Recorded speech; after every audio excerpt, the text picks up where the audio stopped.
As state lawmakers work to redesign California's water delivery system, Mayor Jerry Sanders announced on Thursday that San Diegans will not need to cut back their lawn watering to 1 day a week this winter as originally planned. San Diegans have actually conserved more than the city expected, so residents will be able to continue watering 3 days a week.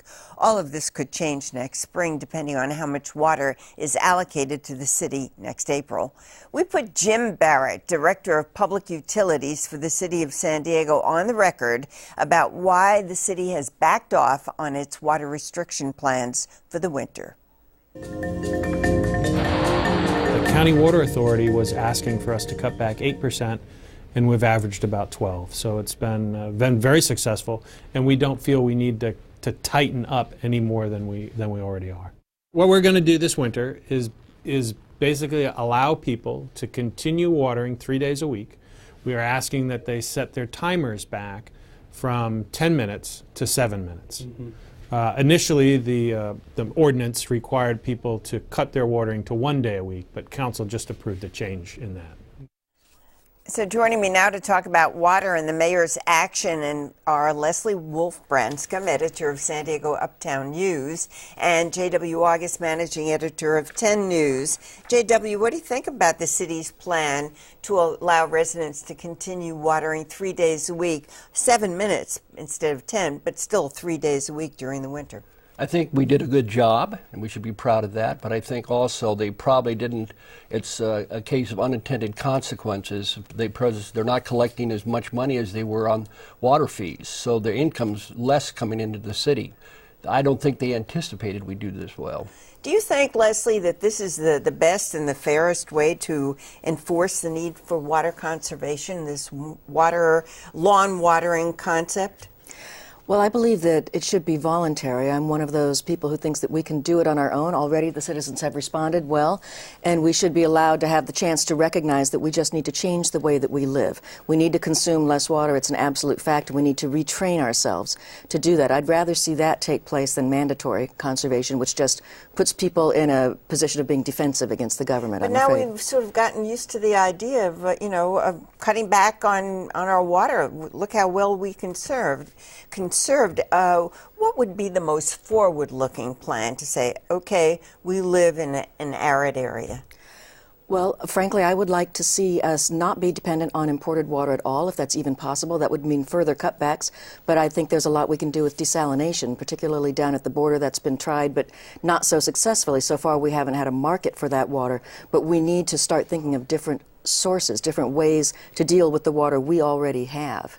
And what would you like to see as the best way to handle the local water shortages? Well, I do think the idea that's been floated about the tiered system, a billing system, a tiered, if you use more, look at each individual property involved and see how many people are there and how much land they have to water and determine a fair rate. The more water you use, the more you pay. Okay, well, this is local, but something else is going on at the state level. They're trying at the state level to come up with legislation to redesign the whole way that water is delivered to the whole state and also preserve the environment in the Delta. So far, what are the main points of contention? Well, this is major. We're talking about water, which is the lifeblood of California, and all the heavy hitters are up there in Sacramento. Darrell Steinberg, the Democratic boss, the Senate, is the guy that drove this, and he has different elements in the community, environmentalists, the water guys, interested parties, the farmers. They actually are going to move through some legislation that would rethink how the policies of water. They're not talking about the money to get it done. They're only talking about the policies and the hope for efficiencies that come with that. But there is a lot of money involved in getting it done. What is it, a $9 billion bond issue? At the least. What's going on is the water districts are going to look for ways to make us pay for it.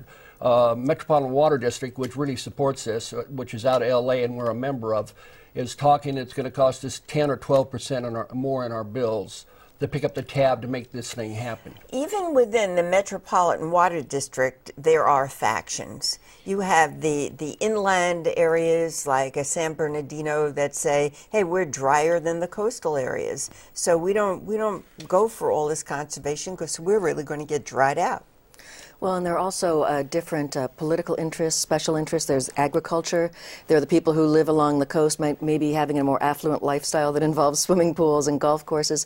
And then there are environmentalists who are concerned about issues involving the Sacramento Delta. So there are so many things to consider, bringing it all together, that people do have different interests. We need to learn to work together. So how successful do you think we'll be in actually redesigning the plan, considering what's been going on in Sacramento this past few years?